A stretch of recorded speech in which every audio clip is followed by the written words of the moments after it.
istilah feminisme itu saya dengar itu waktu dulu SMA, dan mungkin istilah tersebut baru familiar di Indonesia pasca Orde Baru. Saya tidak tahu, ini hanya tebakan saya saja. Dan tentu saja kalau kita membaca feminisme masuk ke Indonesia itu, kalau tidak salah, itu melalui seorang tokoh yang bernama Profesor Tuti Herati dari Universitas Indonesia, dan kemudian diteruskan oleh murid-muridnya yang kemudian membuat jurnal perempuan, Gadis Arifia misalnya, dan sebagainya. Jadi kalau kita dengar teman-teman dari jurnal perempuan itu seringkali menggaungkan kata-kata seperti ini. Sekarang itu nggak musim lagi ngomong do you speak English, tapi do you speak feminism? Apakah kamu berbicara tentang feminisme? Nggak musim lagi orang ngomong bahasa Inggris, itu udah ketinggalan kereta. Tetapi apakah Anda berbicara feminisme? Nah, itu. Buku Kak Rina ini semacam mendobrak itu bahwa oh ternyata saya juga terkejut waktu tahun 2021 akhir mengundang Kak Rina. Saya pikir Kak Rina itu berada di jajaran para feminis. Ternyata loh, malah anti ini. Nah, sekarang pertanyaan pertama saya punya 10 plus 1 pertanyaan untuk Kak Rina. Pertanyaan pertama saya, bagaimana perjalanan Kak Rina itu hingga sampai pada ideologi anti feminis? Kan gak sekonyong-konyong Kak Rina tiba-tiba anti feminis. Pasti awalnya mungkin bisa jadi ini tidak disengaja gitu. Menemukan satu kenyataan bahwa orang Indonesia itu percaya kuasa perempuan, dan Kak Rina akhirnya merumuskan apa itu anti feminis dan sebagainya. Nah, Kak Rina cerita. Ya, terima kasih ya teman-teman sudah datang semuanya dari jauh dari Sumeneb. Terima kasih. Ya, semua pasti dari pengalaman pribadi. Nah, jadi saya melihat di sekitar saya itu yang selama ini wanita dikatakan tidak berdaya, domestikasi, itu nggak kelihatan di sekitar kita kan. Jadi kayak siapa ras terkuat di bumi, itu kan mama gitu. Nah terus secara pribadi memang pertama perjumpaan saya itu dengan budaya Jawa gitu. Banyak sekali, terutama perempuan ya. Jadi wanita-wanita itu yang mengalami depresi itu karena dia tidak bisa lepas dari ibunya. Ibunya itu sangat mengatur banget, sampai di taraf anak perempuan dan anak laki-laki ini tidak mampu untuk menjadi dewasa, dan itu yang menjadi problem psikologis. Ya, ada teman saya itu yang sampai kena bipolar karena dijerat sama ibunya. Dijerat itu nggak boleh pergi gitu, nggak boleh pergi. Nah kemudian saya jumpa sama Erich Fromm sama Freud tentang jerat ibu. Jadi jerat pertama manusia itu adalah dengan ibunya, dan perjuangan manusia itu adalah keluar dari jerat ibu itu. Nah artinya itu yang selama ini dikatakan bahwa wanita itu tidak punya kuasa, terus bahwa Jawa itu patriarki, itu tidak terlihat dalam pengalaman sehari-hari, tidak kelihatan. Nah waktu itu aku belum paham konsep patriarki, tapi setelah aku dalami, ternyata persoalan yang terjadi di masyarakat tradisional Asia itu sebenarnya persoalan matriarki, bukan patriarki. Jadi feminis itu salah diagnosa gitu. Nah, saya juga dituduh tidak berempati, tidak mengakui bahwa perempuan itu mendapat masalah. Loh, perempuan dapat masalah dan laki-laki dapat masalah, iya. Tapi bukan karena patriarki, tetapi karena jerat dari orang tua itu awalnya. Lalu kemudian Kak Rina memutuskan untuk mengambil penelitian tersebut. Yang mana? Penelitian mana? Penelitian Jadi awalnya itu kan aku nggak ingin kuliah.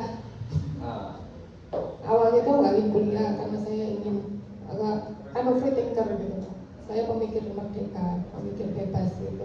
Cuman kan tahu sendiri kita dibully kan. Jadi aku ngomong apa itu kayak nggak kuat gitu. Bulian itu nggak kuat. Nah kemudian terinspirasi sama Jordan Peterson. Jordan Peterson itu dosen akademisi yang menolak liberalisme di Amerika Utara. Terus dia dibully saat Amerika Utara itu membuli dia, tapi dia stand up for himself gitu. Nah terus aku tanya, lama bestiku Jong Fitra, aku tak kuliah lagi ya. Nah terus gak usah lah, kamu kan nggak ingin jadi akademisi gitu. Nah di situ yang kita dibully itu Roy, yang kita di sini dibully itu, terus baru Jong Fitra bilang, ya udah kamu memang harus kuliah lagi. Itu pemikiran itu kamu bikin penelitian, itu kamu jadikan tesis, nanti itu nggak bisa orang sekedar membuli, nggak bisa. Benar ya? Nah, ya sudah aku kuliah lagi, menjadikan itu tesis. Ya, jadi seandainya Kak Rina ini tidak kuliah dan menulis buku ini, mungkin dikacangin sama orang-orang. Tapi orang saya kira tidak bisa begitu saja menampik buku ini, karena buku ini merupakan riset ilmiah. Jadi bukan cuma ungkapan-ungkapan emosional dari seseorang yang anti feminis, tetapi ini melalui satu riset yang saya kira cukup panjang. Nah, kalau teman-teman baca buku ini, feminis itu menjadi mentah, feminisme menjadi mentah karena sebenarnya perempuan di Nusantara, di Jawa misalnya, atau di Madura, itu memiliki kuasa dan tidak membutuhkan perjuangan seorang feminis untuk menaikkan perempuan.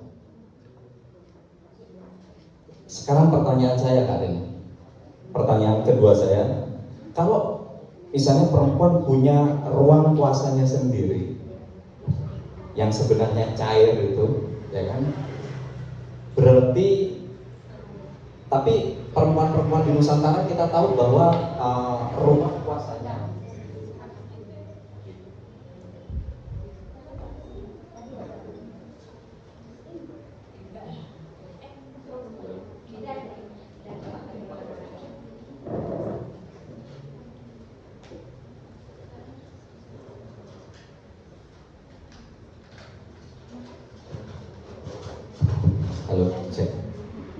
kalau misalnya perempuan memiliki ruang kuasanya sendiri, yaitu di wilayah domestik, ya ngerti, wilayah domestik itu kan nanti dia nyebar, dia mempengaruhi wilayah publik, ya kan begitu di buku Kak Rina. Berarti kalau apakah misalnya, pertanyaan saya berkah semacam melanggengkan ketertinggalan perempuan dalam peradaban karena dia berada di belakang layar, kan begitu? Kalau misalnya kita membaca buku Kak Rina, gimana? Ya coba clearkan itu Kak. Bahkan feminis itu setuju ya dengan temuan antropologi bahwa kebudayaan pertama manusia itu kan matriarki.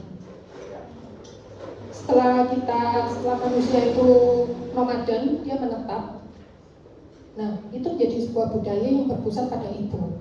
Karena pada waktu itu hanya wanita yang punya kekuatan reproduksi kan.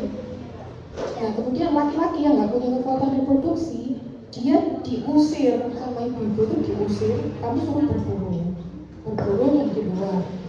Nah, artinya itu kekuatan pertama wanita di era matriarki itu karena wanita menetap. Dia bereproduksi, terus dia menciptakan pertanian, karena dia menetap itu, dia menciptakan pertanian. Nah, artinya ketika wanita itu natural, dia memang stay, dia settle, dia diam gitu. Nah, laki-laki yang berburu itu dalam tanda kutip dia justru diusir kan. Nah, artinya kalau selama ini feminis menganggap bahwa wanita yang stay dan laki-laki yang aktif itu berarti domestikasi, padahal enggak, bukan domestikasi perempuan, tapi perempuan yang mengusir keluar. Ini nanti ada hubungannya dengan teorinya Jung ya, bahwa perempuan itu menetap, apa istilahnya? Dia sedentar. Sedentary. Dia menetap.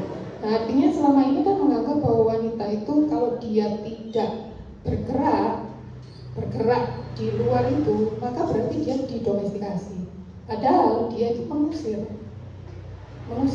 Nah, sedentar itu nanti ada kritik juga terhadap Marxis bahwa ruang diam atau ruang domestik itu dianggap sebagai ruang pengurungan dan ruang yang powerless. Padahal ya itu tadi, dia diam itu nggak mungkin nggak keluar rumah. Nggak ada wanita nggak keluar rumah kecuali wanita priayi kayak Kartini kan. Tapi mayoritas wanita Nusantara itu dia tidak keluar rumah. Berarti itu agak paradoks dengan wataknya yang sedentar. Enggak, justru gini, dikotomi publik privat itu dikritik oleh para antropolog, dikritik karena yang membagi ruang domestik publik itu kan sejak era modern. Nah, kalau di desa kan nggak ada garis batas publik privat. Salah satu yang sering saya ngomong tuh, salah satu tandanya adalah rumah-rumah di desa itu nggak ada pagarnya, tidak berpagar. Adapun itu pagar hidup ya, pagar tanaman, tapi nggak ada pagar yang digembok itu kan. Jadi orang tuh bebas keluar masuk gitu. Nah, artinya ketika wanita itu menempati kuasa di rumah itu, dia tidak akan terkurung di situ seperti kata feminis, dia terkurung di ruang domestik, dia akan keluar kemana-mana dan dia mempengaruhi kegiatan-kegiatan di publik itu.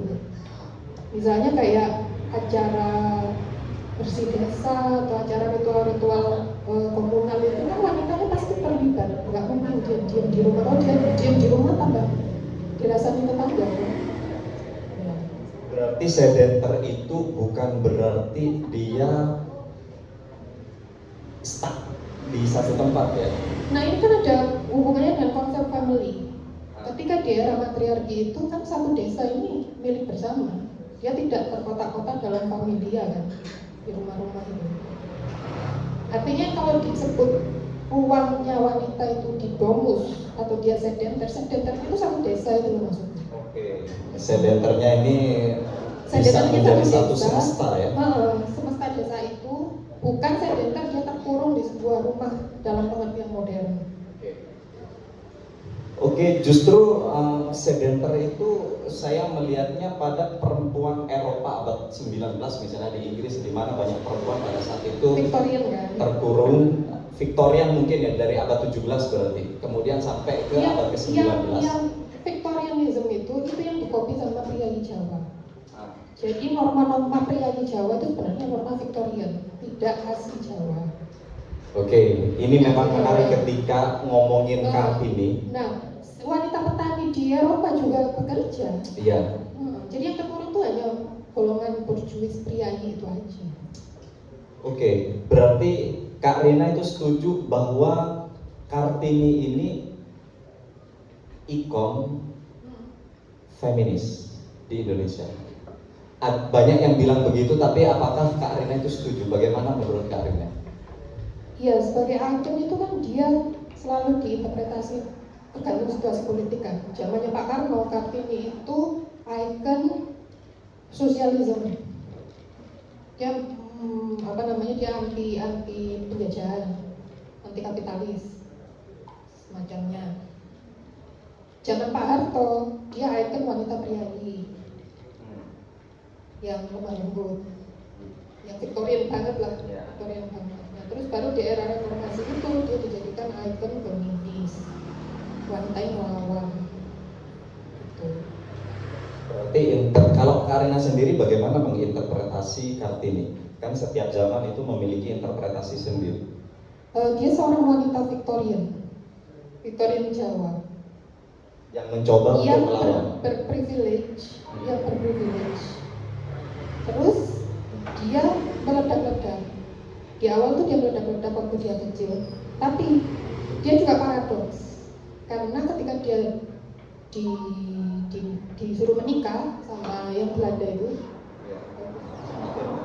ya kan ada yang Belanda, kamu nggak nikah, terus dia bilang nggak ada laki-laki yang bisa memenuhi kebutuhan, pasti ada yang memenuhi cita-citaku gitu. Oh, pasti ada gitu. Emang ada laki-laki seperti itu? Ada. Oh iya, kalau begitu aku hanya mau menikah asalkan dia bupati.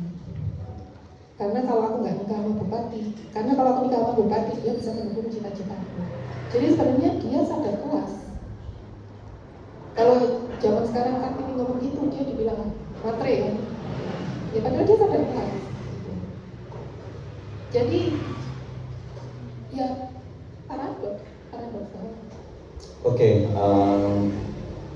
balik lagi ke feminisme tadi. Kak Arina berarti tidak ini ya. Saya kira atau Kak Arina mempermasalahkan feminisme enggak? Apakah Kak Arina itu tidak melihat feminisme sebagai satu dinamika pemikiran di dalam satu peradaban? Ya, sebagai historian pasti dia sebuah dinamika. Tetapi dari awal dia bermasalah, gitu. Dari awal dia bermasalah. Nah, permasalahannya gimana? Dia itu persoalan wanita middle class, white middle class women, dan dia itu minority. Dia minority, tapi narasinya dia sangat kuat sehingga persoalan dia itu dipakai untuk merumuskan kebijakan di berbagai negara. Nah, persoalan mayoritas itu akhirnya berusaha digeneralisir, mau diselesaikan, tapi akhirnya nggak menyelesaikan, akhirnya malah nambah masalah. Yang mayoritas itu. Misalnya, jadilah independent woman. Tahu nggak yang bisa jadi independent woman itu hanya wanita-wanita upper class. Ya kan, dia bisa ngomong aku mau jadi independent woman. Kenapa? Karena dia tidak perlu menafkahi orang tuanya. Sementara mayoritas wanita di negara berkembang dia nggak akan bisa financially independent, itu nggak akan bisa. Karena satu, dia harus menafkahi orang tua, harus menafkahi adik-adiknya. Jadi mau independen bagaimana? Gitu loh. Yang upper class bisa ngomong aku independent woman, aku cari uang sendiri buat aku sendiri, hidup sendiri gitu kan, karena dia nggak perlu, orang tuanya udah kaya gitu loh. Nah sementara kemudian itu jadiin program kementerian bagaimana membuat perempuan di desa berdikari, ya kan, mandiri. Nggak bisa mandiri bagaimana, orang dia kerja jadi TKI, duitnya buat siapa? Buat orang tuanya, dia sampai nggak bisa nabung. Nah, jadi mau disuruh independen bagaimana? Itu salah satu persoalannya. Salah satu persoalan. Terus ngomongin tentang perempuan mengalami kekerasan dan segala macam. Terus akhirnya itu jadi kebijakan kan, uang aman lah segala macam. Padahal laki-laki misalnya dia jadi TKI yang di Kamboja itu nggak ada yang ngomong kekerasan terhadap laki-laki. Perbudakan di kapal-kapal laki-laki, dan feminis menganggap apa? Ya persoalan laki-laki tuh dia nggak sadar laki-laki tuh punya ibu gitu loh. Padahal ibunya perempuan. Ini melihat tuh segregasi gender kan.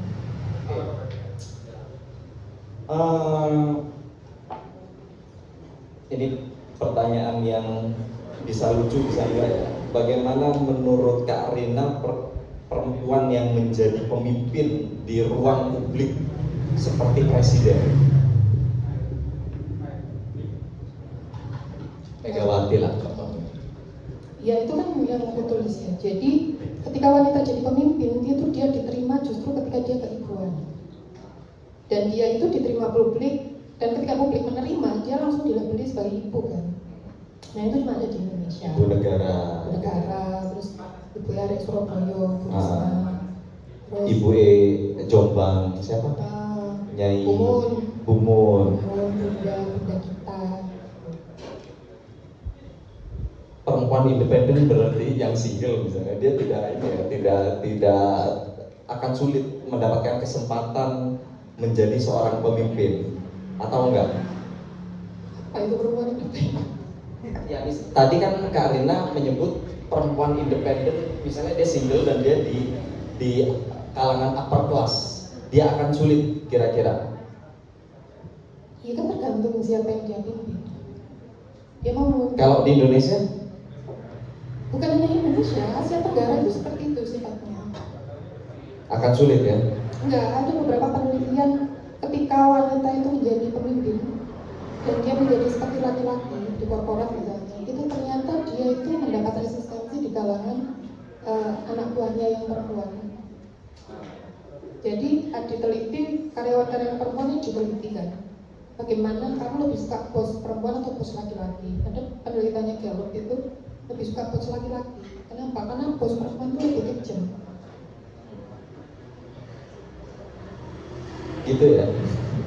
Iya, jadi apa namanya, cara untuk wanita memimpin itu memang harus dia lebih ada sifat-sifat feminin gitu untuk bisa diterima. Saya jadi ingat ini ya, Kak Rina mungkin pernah nonton film The Devil Wears Prada, di mana Miranda Priestly, dan dia sangat ditakuti model-modelnya seperti itu. Atau seperti di serial-serial Korea, di mana presidennya itu adalah seorang perempuan dan biasanya stigmanya kejam gitu kan, bengis, ibunya Tomise atau siapa itu, biasanya seperti itu. Kalau menurut Kak Rina, apa yang terjadi bila Indonesia itu sering dipimpin oleh perempuan?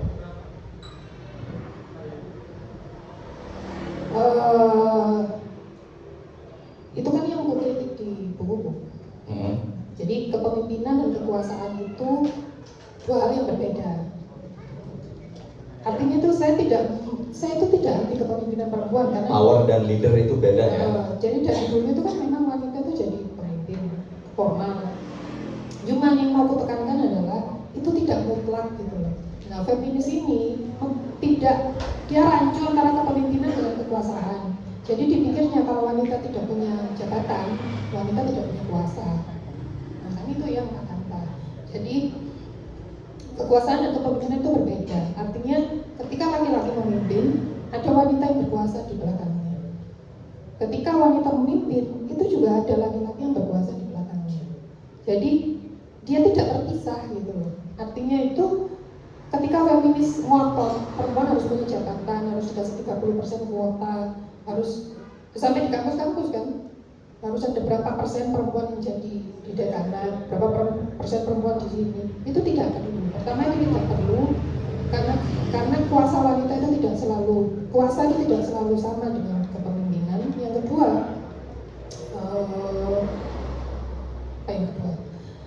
Yang kedua, kamu itu punya ruang kuasa-kuasa yang lain tanpa harus menjabat gitu loh. Berarti Kak Rina setuju ya kalau di balik kepemimpinan Megawati itu ada kuasa Taufik Kemas? Oh iya, udah tak kenal itu. Yang naik kan Bu Megawati kan atau Oke. Ternyata kali Pak begitu. Harto ada Butin. Nah, Prabowo ini yang susah karena dia single. Gimana itu ya? Ada kuasa siapa ya? Jangan-jangan ada kuasa Luhut lagi. Sekarang kita ngomong. Jadi buku ini menarik karena di dalamnya ternyata juga Karina itu juga ngomongin perkara perempuan dan nasionalisme. Negara itu justru sebagai ibu ya, atau tanah air ya.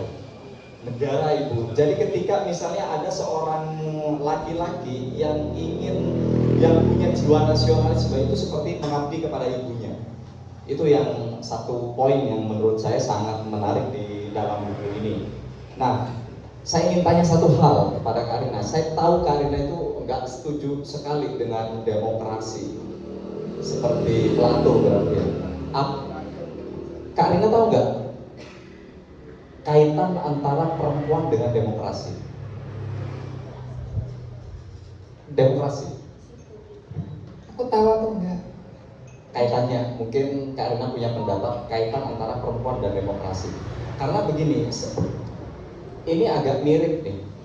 Misalnya saya tidak ngomongin perempuan dulu ya, tapi feminisme dan demokrasi itu jelas sangat mirip. Tetapi ada nggak misalnya kemiripan antara demokrasi dengan perempuan?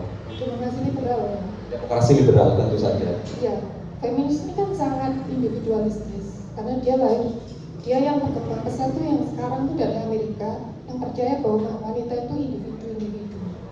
Ya, demokrasi liberal itu hanya bisa berjalan ketika negara kita itu sudah masyarakatnya sudah individualistis, baru kita bisa percaya one man one vote. Nah, selama masyarakatnya komunal, demokrasi liberal itu tidak, itu bullshit gitu, itu palsu gitu kan. Berarti untuk mencapai satu demokrasi liberal yang ideal, satu masyarakat, liberalisme apapun, satu tatanan masyarakat itu harus menjadi patriarki. bukan, satu tatanan itu harus konservatif dulu. Setelah konservatif baru boleh kamu liberal, karena ada tatanannya udah established. Nah, jadi selama ini aku pernah kemarin lihat video, kenapa di negara-negara maju itu nggak ada agama tapi maju? Kan sering gitu kan, itu loh negara maju nggak ada agama. Gitu. Padahal itu pemikiran yang keliru. Kamu hanya lihat hasilnya. Eropa itu maju itu karena agama awalnya, karena gospel dulu. Terus Renaissance sering dianggap sebagai tolak Batu tonggak. Batu tonggak kemajuan Eropa kan. Padahal Renaissance itu seniman. Siapa klien pertamanya seniman Renaissance? Gereja sama monarki. Jadi yang mendukung Renaissance itu ya gereja dan monarki. Jadi konservatif, established, dia maju, pengetahuan maju, seni maju, itu justru karena konservatisme. Barulah setelah konservatisme itu terlalu ortodoks, baru muncul pemikir-pemikir liberal kan.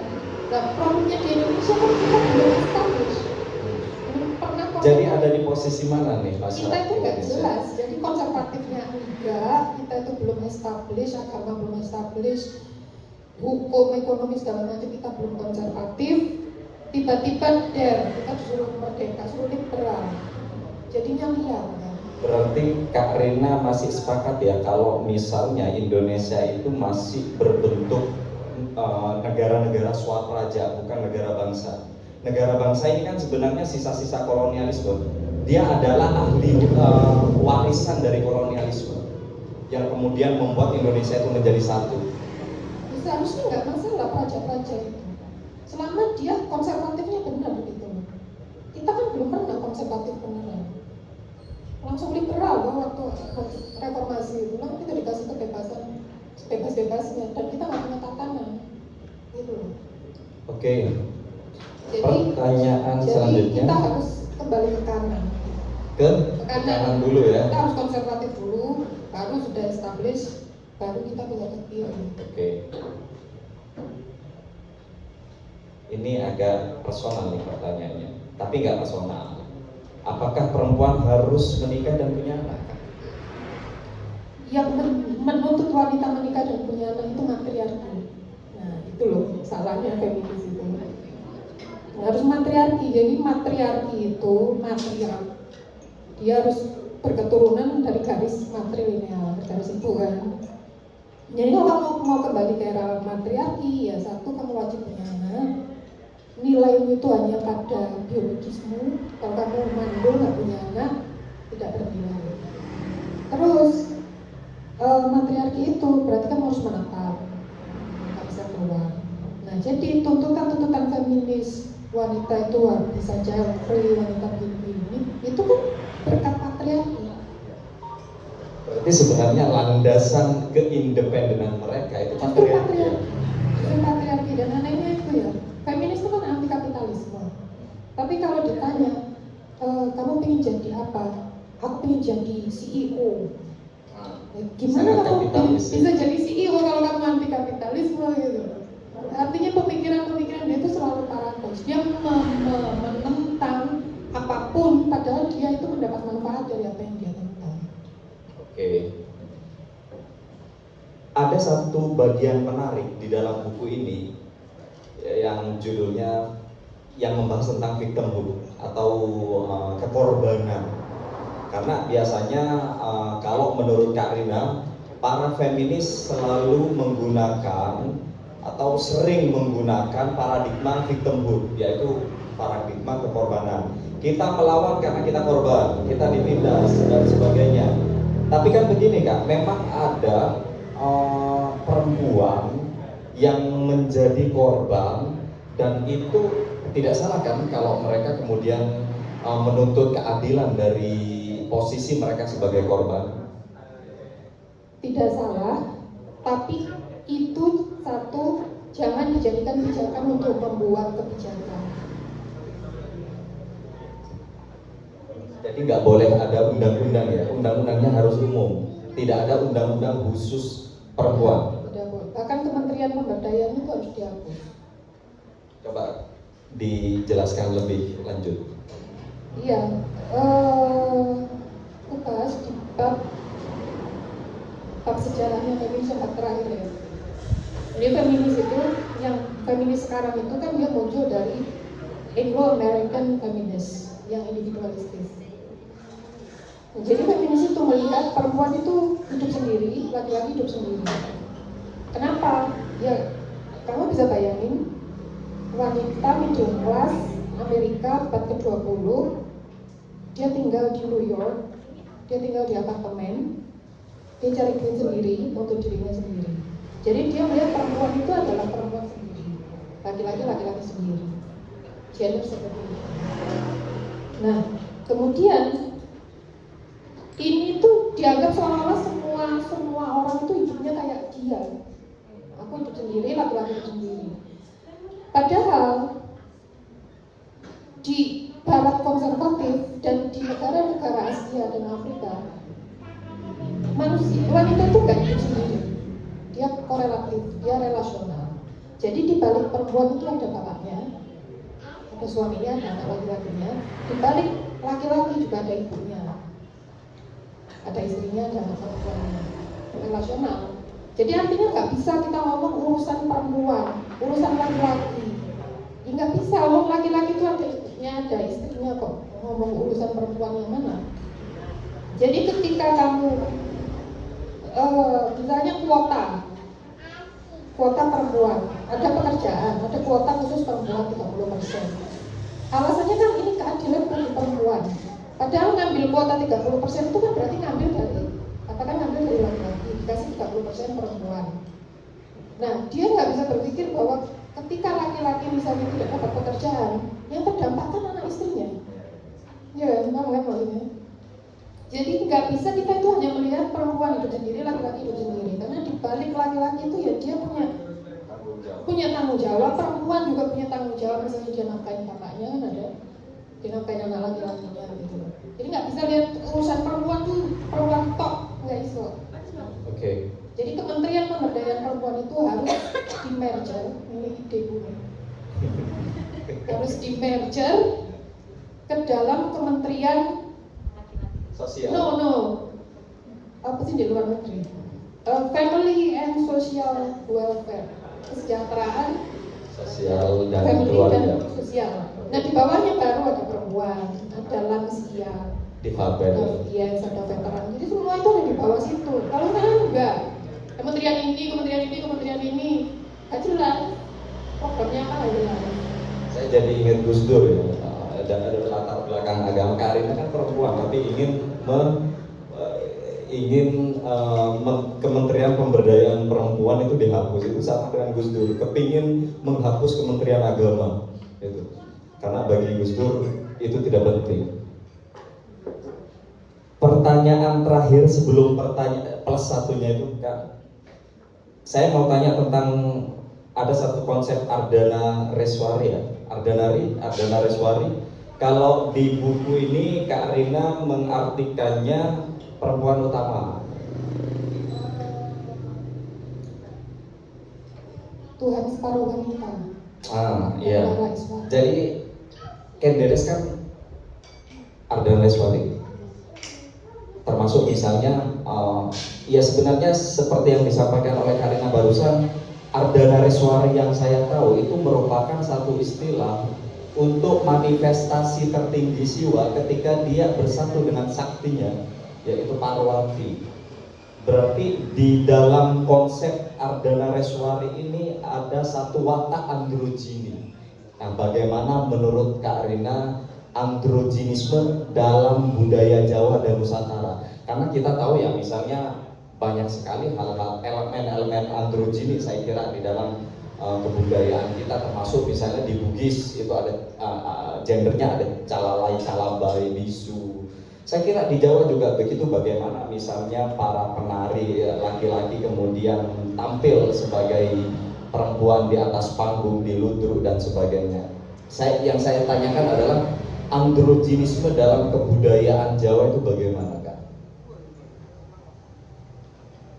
Androgini, Jawa androgini itu Anderson bilang tidak. Anderson bilang tidak. Kalau Karina? Tidak. Kenapa begitu? Karena kita ngerti ya, Semar itu sangat androgini. Dia tidak laki-laki, tidak perempuan juga. Ya itu androgini kan, tidak laki-laki dan tidak perempuan. Nah kalau konsepnya, kalau misalnya saya bilang Semar itu laki-laki sekaligus perempuan, nggak bisa. Karena dia misalnya dia punya payudara yang besar, tapi dia juga laki-laki. Itu androgini. Ada yang bilang seperti itu. Kayak misalnya di dalam Mahabharata kan juga kita mengenal misalnya ada tokoh Sri Kandi, di mana dia perempuan tapi dia juga laki-laki. Kalau Anderson itu androgini itu berarti melebur, jadi feminin maskulinnya hilang. Itu androgini. Abu-abu. Kalau konsepnya Jung yang opositarum itu laki-laki, feminin maskulin itu nggak hilang sifat, dia malah menguat ketika bersatu. Nggak abu-abu. Nggak kayak yin dan yang lah ya. Ya, kelihatan ya yin dan yang. Oke, berarti androginisme di dalam budaya Jawa itu tidak ada. Jawa yang mana itu? Jawa Timur dan Jawa Matraman. Majapahit. Majapahit dan Majapahit, Jawa bagian Majapahit, iya itu koinsidensi opositarum. Kalau yang Jawa itu Matraman nggak mendalami saya. Nggak mendalami ya? Nggak, Okay. karena saya nggak nyebut Mataram, priayi. Priayi. Karena yang banyak dipengaruhi oleh kepriayian ini kan warisan kolonial. Yes. Dan itu Jawa Tengah, Jogja, Jawa Timur masa enggak? Ada, Malang tuh priayi liberal. Gimana itu priayi liberal? Priayi anti konflik kan, nggak boleh berkonflik, nggak boleh mengkritik. Tapi nggak boleh mengkritik itu karena sudah yang hegemoni itu yang liberal yang diambil dan dianggap absolut. Jadi kalau kita menganut feminisme ya sudah, nggak boleh ada kritik. Kalau kritik itu kayak aku nih, kan dilabeli tukang ajak tukaran. Karena mengkritik, kritik itu nggak boleh di dalam budaya priayi. Harus stabil. Harus stabil, harus flat. Itu kan hegemoni ya, real hegemoni. Oke, dan itu priayi sekali. Priayi banget. Pak Harto kan kepengen negara stabil. Stabil, makanya represif kan. Oke. Pokoknya kritik itu nggak boleh. Oke, satu pertanyaan lagi untuk Karina, ini plus satunya dan terakhir nanti kita ngobrol ya. Siapa perempuan Nusantara dan luar negeri yang Karina kagumi? Ada nggak? Margaret Thatcher sama Giorgia Meloni, Perdana Menteri Italia. Oke, Margaret Thatcher itu bukan ikon feminis ya? Dia anti feminis. Anti feminis ya? Dia konservatif. Dia kalau saya lihat itu sangat laki-laki. Enggak, dia tuh mengkritik feminis karena nggak mau melayani suami kita. Justru dia itu kan konservatif, dia berpenampilan konservatif. Terus dia bikin teh, buat suaminya. Kalau dari Nusantara ada nggak?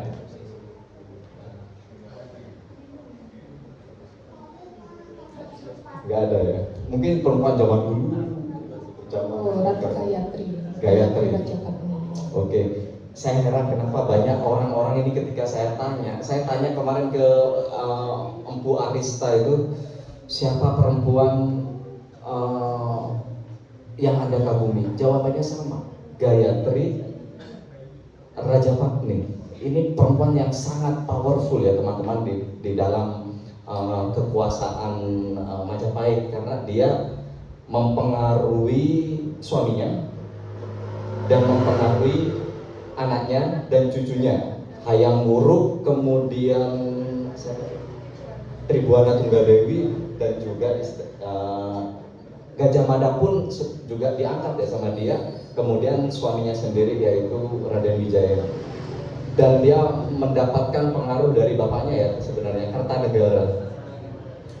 Oke. Ya itu maksudnya kan dia tidak menjabat. Iya, dia ada di belakang panggung ya. Dia berkuasa tapi tidak menjabat.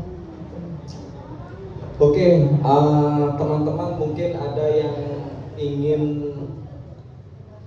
menyumbang wacana atau ingin bertanya. Print. Teman-teman kalau pengen beli bukunya masih ada nggak? Masih ada di sana. Buku ini sangat bagus dan di sini masih ada satu lagi. Silakan print. Oke, assalamualaikum warahmatullahi wabarakatuh. Terima kasih kesempatannya Mas. Kemudian selamat malam teman-teman. Sebelumnya mungkin bukan pertanyaan tapi sekedar cerita dulu gitu ya. Saya mungkin setuju dengan anti feminisme karena ternyata di lapangan dan termasuk salah satunya di desa saya yang banyak sekali penuntutan terhadap perempuan, generasi berikutnya itu bukan ayah tapi justru ibu. Salah satunya seperti menikah, kamu belum punya anak ya misalkan. Itu banyak ibu-ibu yang bertanya. Kemudian bentuk ideal yang perempuan harus seperti ini, sebagai buruh tangga harus bekerja dan lain sebagainya, kadang juga muncul dari seorang ibu, seorang perempuan. Nah mungkin sebenarnya kenapa ada tuntutan patriarki? Kalau sepemahaman saya karena kadang perempuan itu sebenarnya capek dan mungkin untuk mengatakan seperti ini mungkin bahasa lainnya, saya butuh suami saya untuk membantu, tapi dibungkus dalam kalimat suami saya patriarki. Padahal kalau mungkin ya kayak pekerjaan rumah salah satunya, tidak peduli siapa yang paling bekerja, sebenarnya yang dibutuhkan adalah kerjasama. Karena kalau dikatakan perempuan yang paling banyak bekerja, laki-laki pun sama gitu kan. Nah, jadi mungkin ini juga dari sekian banyak yang saya baca, kebanyakan gerakan feminisme, kemudian kayak gitu-gitu dan sebagainya. Kalau saya mendengar kata Alamanda ya Mbak, perempuan itu sebenarnya yang sering menjadi topik pembahasan hangat karena yang selalu membicarakan perempuan. Kayak perempuan harus begini, perempuan harus begitu. Jadi selalu hangat. Coba saja terus berdaya gitu. Akhirnya kita akan diakui walaupun butuh memang pekerjaannya yang lebih keras daripada laki-laki. Salah satu contohnya ya Mbak, kalau kita harus diakui itu karena perempuan sudah membuktikan, tapi beda dengan laki-laki.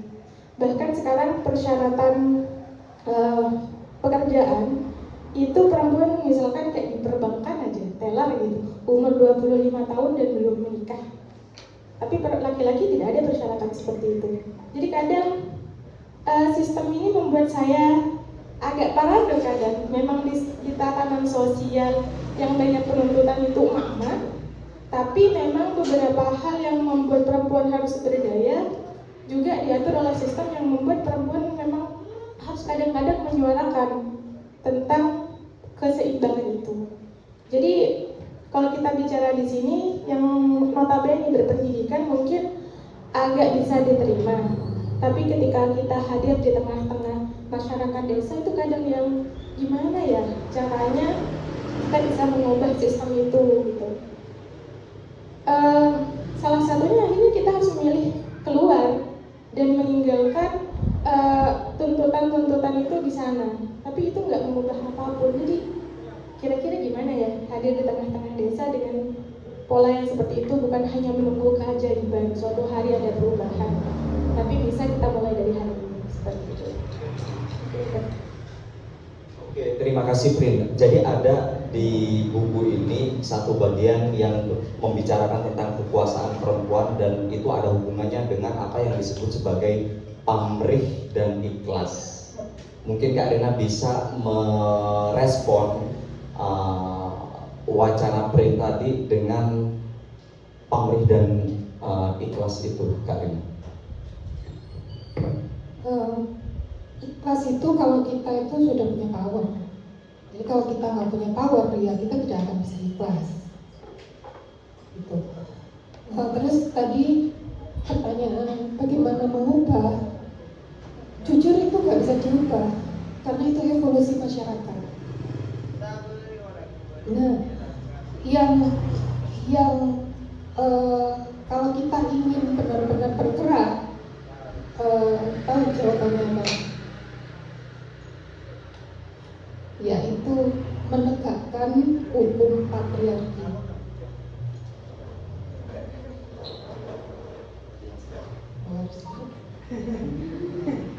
Ya, menegakkan hukum patriarki. Jadi selama ini yang menganggap bahwa wanita dikurung itu kan patriarki, padahal matriarki.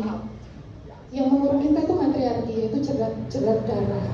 Kita harus terus nempel dengan darah di atas kita dan nempel dengan darah semuanya. Contoh misalnya kayak ibu saya gitu ya. Ada saudara tuh jauh banget, terus gak jelas. Terus tiba-tiba WA, nggak pernah SMS, nggak pernah apa, tiba-tiba WA pinjam uang. Dek, aku ini loro, aku ini sakit, pinjam uang. Lek gak sampean sapa maneh yang bantu. Jadi kan itu tuntutan bahwa karena aku ini ada darah sama kamu, maka kamu bertanggung jawab membantu saya kan gitu. Nah ini yang disebut jerat patriarki gitu. Nah hukum patriarki datang itu kan untuk melepaskan wanita dari ikatan itu kan. Wanita keluar ikut sama suaminya. Itu hukum patriarki.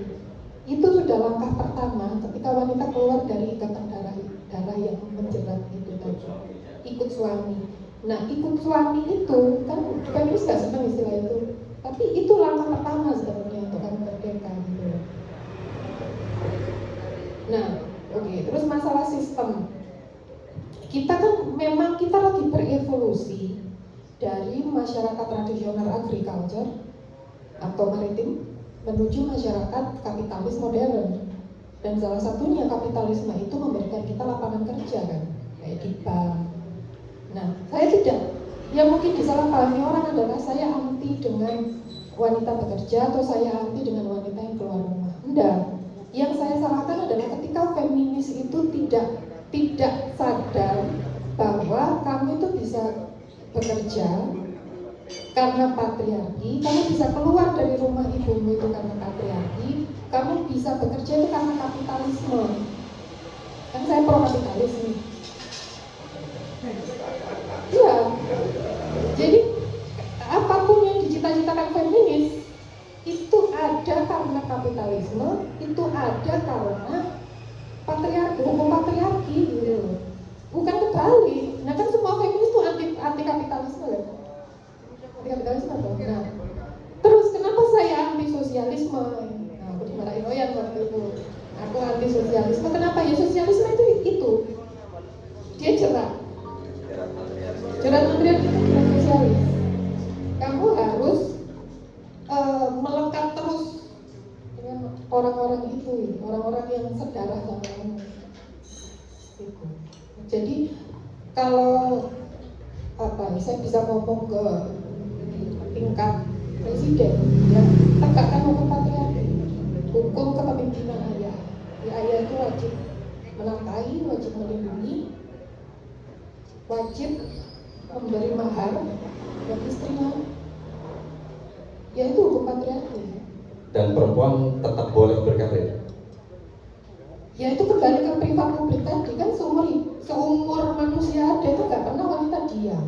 Cuman kita ini selama ini menganggap bekerja itu kan dalam konsep kapitalistik. Dia bekerja Istilahnya sama orang. kalau misalnya perempuan itu bergerak, itu alami Alami dari dulu.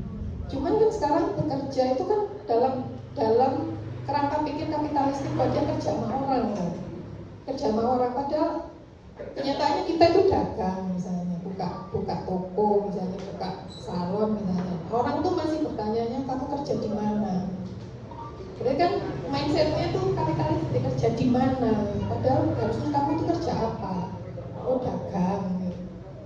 Itu zaman ini tuh nggak dimaknai sebagai bekerja. Kerja sendiri itu nggak dimaknai kerja. Padahal wanita tuh nggak akan diam gitu. Nature-nya wanita tuh berat. Oke, intinya begini teman-teman, perempuan itu, jadi feminis ini keliru, malah konsep. Kalau menurut Kak Rina, artinya apa? Dikira bahwa perempuan itu menjadi independen itu karena matriarki, padahal itu karena patriarki. Karena patriarki dan matriarki itu, kalau misalnya teman-teman baca di buku ini, itu merupakan fase psikologis, ya enggak? Fase psikologis dan sosial dari manusia itu sendiri. Itu. Ada lagi nggak? Oke, silakan Kak. Sebutkan nama.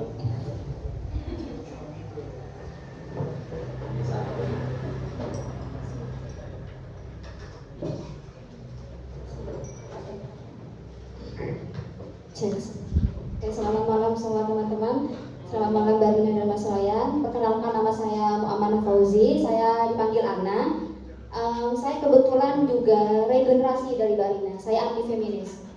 Mungkin jika di Indonesia ini kalian akan menemukan anti feminis, mungkin saya dan Mbak Rina.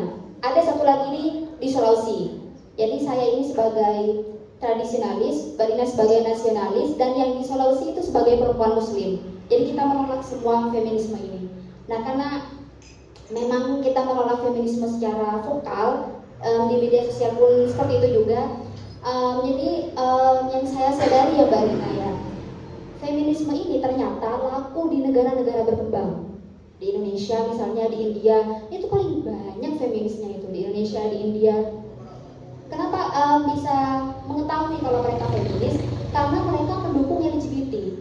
Jadi yang menjadi problem sekarang, feminisme ini ternyata adalah ideologi yang berkedok melindungi perempuan, namun ternyata mendukung laki-laki menjadi perempuan. Nah, itu sebenarnya menjadi masalah, kan menghilangkan kodrat maskulin atas laki-laki, yang menghilangkan kodrat perempuan atas sikap femininnya, seperti itu Mbak Rina kan. Namun yang menjadi masalah, karena saya sebagai muslim, saya kewalahan menghadapi perempuan-perempuan muslim yang mengaku feminis. Karena orang yang pertama kali menyelamatkan perempuan dari perbudakan itu sebenarnya kan Nabi Muhammad dalam Islamnya. Jadi perempuan-perempuan muslim hari ini mengaku diselamatkan feminisme daripada mengaku diselamatkan Nabi Muhammad. Padahal kan dari awal misalnya Nabi Muhammad sudah memberikan perempuan atas hak waris seperti itu. Feminisme ini kayak bocah kemarin sore yang baru memberikan hak kepemilikan properti terhadap perempuan. Jadi kan Nabi Muhammad yang lebih dulu memberikan hak wariskan ya Mbak Rina kepada perempuan. Sebenarnya yang menjadi masalah itu adalah ketika muslim ini, perempuan-perempuan muslim kita ini lebih merasa superior menggunakan feminisme sebagai ideologinya daripada menggunakan jati dirinya sebagai muslim. Seperti itu Mbak Rina. Jadi menurut Mbak Rina, karena Mbak Rina juga sudah pengalaman sekali ya, pasti karena menjadi anti feminisme itu kan minoritas ya Mbak Rina, menghadapi ceceran-ceceran feminis yang memang ngeyel seperti itu, menolak, menyerap informasi yang kita beri. Jadi akhirnya mereka mencerca kita. Kalau Mbak Rina sendiri kan, saya kan baru Gen Z ya, Mbak Rina kan anti feminis milenial, saya anti feminis yang Gen Z gitu. Jadi saya merasakan butuh saran-saran dari Mbak Rina bagaimana cara menghadapi perempuan-perempuan Indonesia kita sekarang ini yang kebingungan berideologi dan minder terhadap jati dirinya sebagai pemeluk agama, entah itu dari Muslim ataupun dari Kristen yang memang memiliki satu kesatuan dalam dalam memberdayakan perempuannya seperti itu, Mbak Rina. Jadi bagaimana Mbak Rina menghadapi semua cercaan yang diserang oleh feminis ngeyel ini atau feminazi misalnya gitu. Terima kasih Mbak Rina. Kak Rina, jadi teman-teman kalau melihat Instagramnya Mbak Muammanah Fauzi itu sering memang menyerang feminis juga.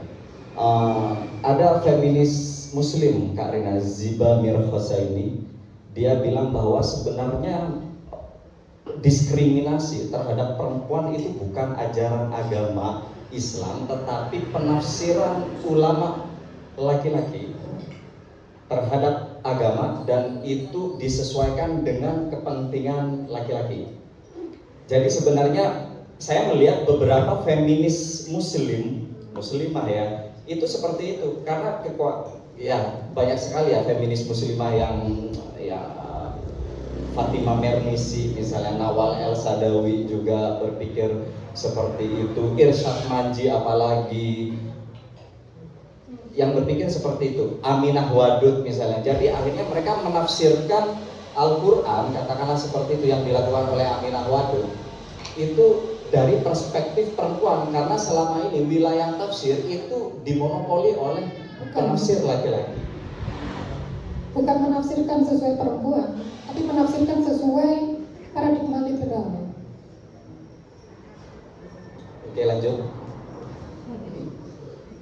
Jadi Anda berpikir bahwa feminisme itu dipengaruhi oleh Barat gitu ya? Loh, feminisme sendiri kan ideologi liberal, ideologi kiri. Meskipun mereka misalnya bertumpu pada kitab suci sendiri.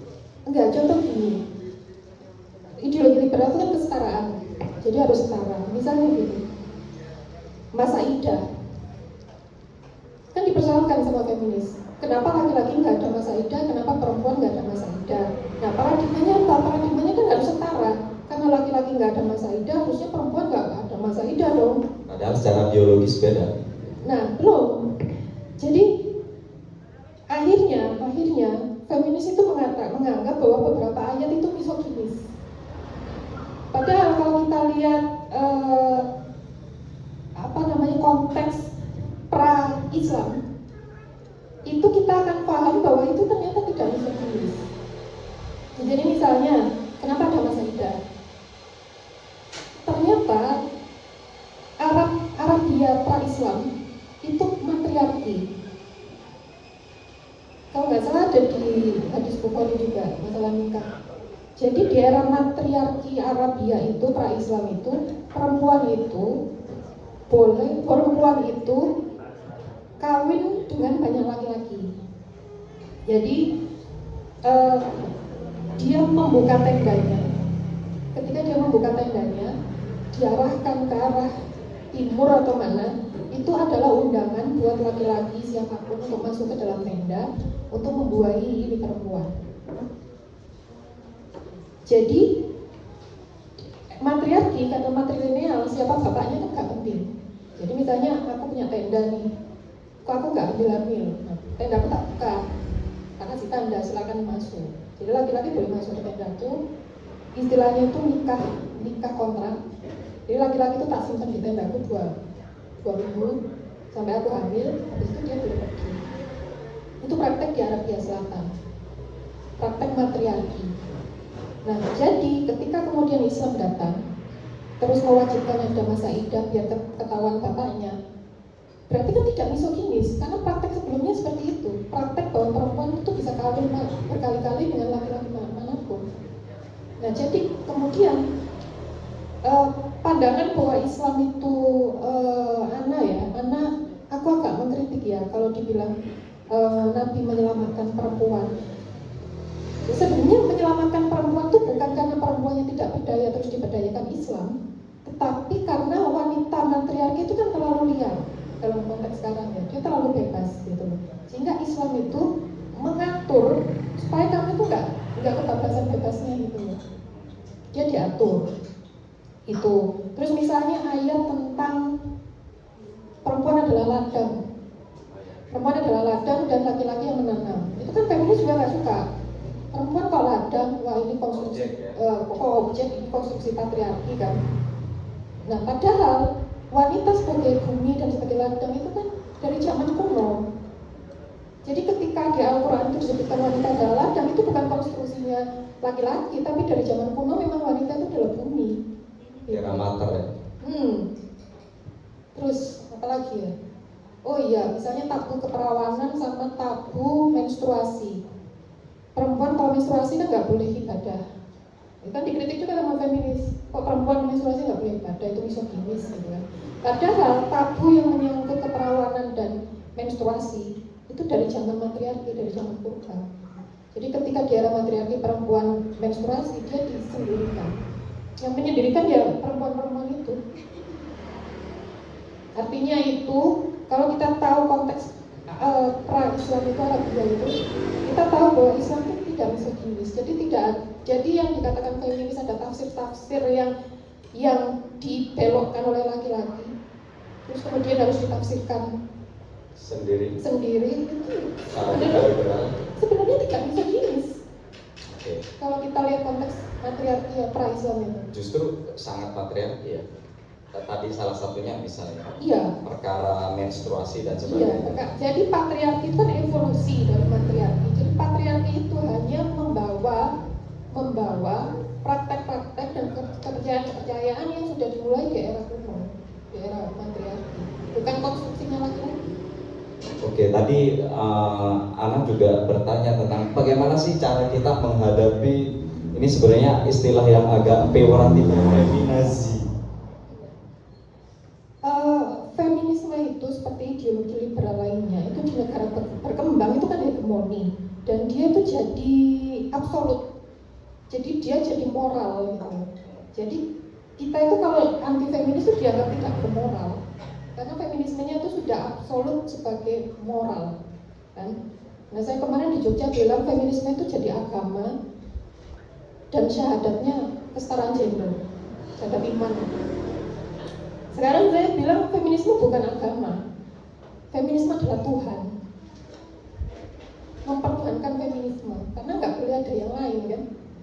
Jadi monoteisme feminisme gitu. Dan tetap syahadat imannya tetap kesetaraan gender. Wahabi feminisme seperti itu. Jadi artinya gini untuk membantah apple to apple itu memang susah. Yang pertama harus disadarkan adalah feminisme itu bukan Tuhan, feminisme bukan agama, feminisme itu merely ideology. Dia hanya ideologi, ideologi kiri, bukan ideologi barat, ideologi kiri. Pernah aku komen di Ana waktu ini, ideologi kiri. Kenapa? Karena barat kanan, barat konservatif itu juga menolak feminisme kan, barat konservatif. Jadi kita itu Indonesia itu disuruh ke kiri, disuruh liberal banget kan. Itu, jadi yakinkan satu paradigmanya dulu, feminisme bukan moral, feminisme bukan agama, feminisme bukan Tuhan. Dan kesetaraan gender itu bukan syahadat iman, kesetaraan gender itu sebuah konsep gitu. Itu dulu, itu harus disadarin dulu, itu ideologi, bukan Tuhan. Dan bukan sesuatu yang alamiah gitu ya? Oh tidak, dia muncul di suatu masa. Oke, ada lagi nggak teman-teman yang mau Kiai, Pak Kiai?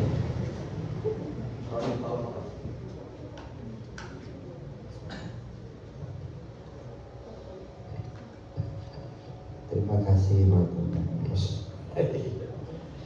Ini kok ada apa namanya?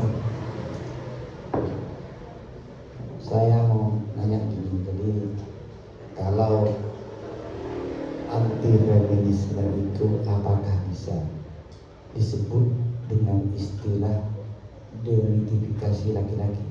Oh ya teman-teman. Jadi menurut konsep Mbak Akwarina ini, apakah anti feminisme di sini bisa nggak kita sebut dengan demitifikasi laki-laki? Yang kedua, kalau anti feminisme itu anti kesetaraan, apa istilah yang tepat untuk menyebut itu? Jadi karena anti feminisme, anti equality, anti kesetaraan, kira-kira apa istilah yang tepat untuk menyebut istilah yang sekiranya istilah itu menjadi konsep bersama? Ini pertanyaannya. Penjelasannya seperti ini.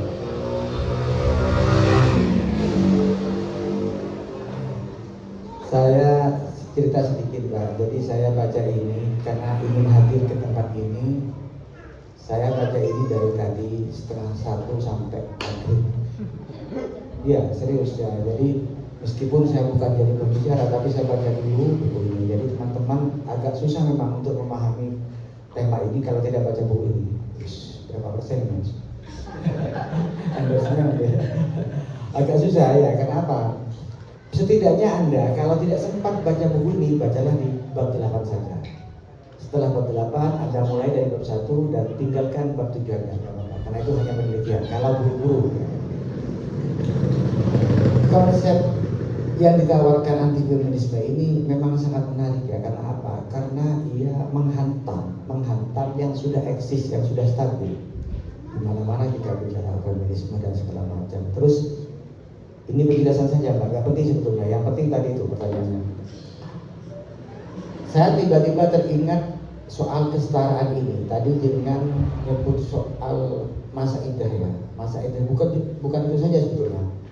Dalam Al-Quran kita nyebut istilah lain dari kesetaraan itu yang berkelit-kelit dan atau berhubungan langsung adalah dengan keadilan. Kita itu adil saja impor. Kita nggak punya kata adil. Yang kira-kira setara dengan kata adil itu apa? Kalau dalam bahasa Arab, khususnya Al-Quran, saya jadi menarik soal bahasa ini. Di Al-Quran sendiri ada dua istilah untuk menyebut keadilan, yaitu qasatoh dan adalah. Qasatoh itu 50-50. Adalah itu sama-sama luas. Kira-kira begitu, Pak. Contohnya begini. Walaupun mikyala bil qisti. Kalau kamu beli beras 1 gantang, maka kamu harus ukur 3 kg plus tambah sedikit. Itu ukuran timbangan. Tapi fa'in khiftum alla ta'dilu fawahidah. Nah itu dia. Jadi ketika keadilan mau diterapkan pada poligami, maka ta'dilu, bukan taksitu penggunaannya. Ini utak-atik aja ya, utak-atik aja. Saya belum baca tafsirnya seperti apa.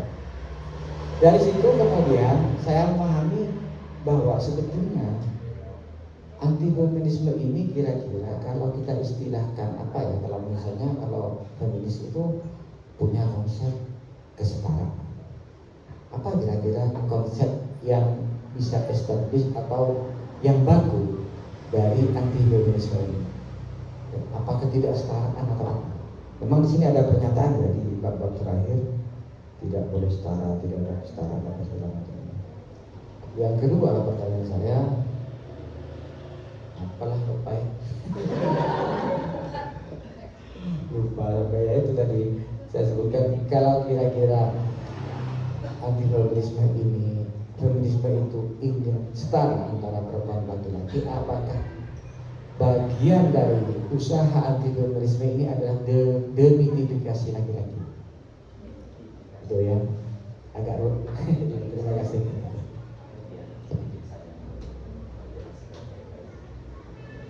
Oke, jadi teman-teman kalau baca buku ini, penulisnya Akharina Karismasari ini menghantam feminis raksasa di Indonesia yang menulis buku Ibuisme Negara, Julia Surya Kusuma. Itu dipatahkan semua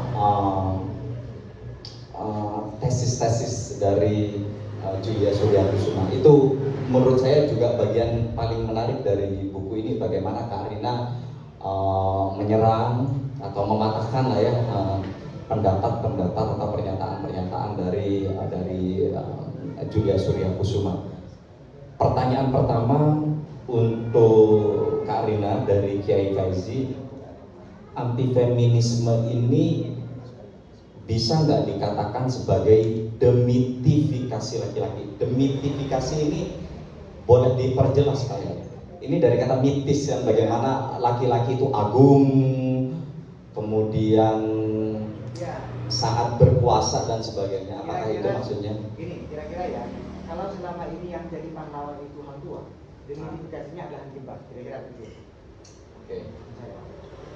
Selama ini kita mengenal pahlawannya itu hang tua. Kalau diidentifikasi maka yang jadi pahlawan adalah hang tua. Oke. Oh, ternyata. Identifikasi laki-laki tidak, tetapi menaikkan wanita, tapi tetap komposisikan laki-laki itu sebagaimana adanya. Artinya itu selama ini kan feminis menganggap kalau laki-laki jadi raja atau jadi gubernur, wanita dimarginalkan. Nah, anti feminis ini ingin menyatakan bahwa satu, wanita itu tidak menjabat pun dia punya kuasa.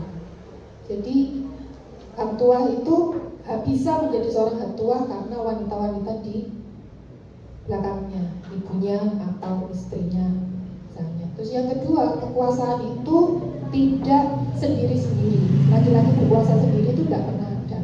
Perempuan berkuasa sendiri juga nggak pernah ada. Dia selalu merupakan satu kesatuan Ardhanariswari itu. Dua maskulin feminin menjadi satu itu. Itu intinya. Tidak meninggikan satu merendahkan yang lain gitu. Oke, ada nggak istilah khusus untuk anti equality yang mungkin bisa diterima?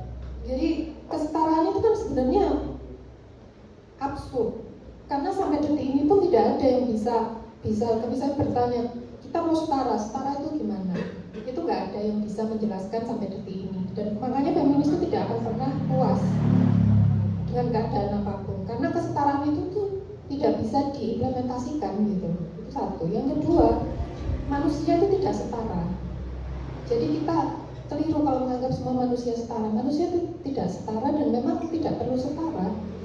Karena kalau kita setara, tidak ada yang diperjuangkan. Itu dua. Terus ketiga, ketika feminis bicara perempuan harus setara dengan laki-laki, pertanyaannya laki-laki yang mana? Laki-laki yang mana yang kamu pengen setara itu? Pasti dia nyebutnya menteri, gubernur. Padahal di kelompok laki-laki sendiri kan juga berkelas-kelas. Gak pernah feminis bilang aku mau setara, misalnya mencangkul di sawah gitu, nggak mau dia jadi nelayan gitu. Yang dia perjuangan setara itu pasti yang high profile gitu. Oke, gitu. Jadi kalau misalnya Kiai Faisy tadi bilang bahwa bahkan istilah adil pun impor ya, adil juga dari bahasa Arab. Di Indonesia sebenarnya ada juga ungkapan serata, sama rasa, sama rata gitu. Jadi adil itu tidak dihitung dari semuanya harus setara, tetapi disesuaikan dengan kewajiban dia apa, kan tidak sama. Dan itulah mungkin yang kemudian cocok dengan rasa itu. Kalau misalnya semua dikasih sama tetapi kewajibannya beda-beda, itu kan tidak sama rasa akhirnya. Itu. Ada tanggapan Pak Yai? Cukup ya? Teman-teman ada lagi nggak? Kita masih ada waktu. Oke, silakan. Sebutkan nama.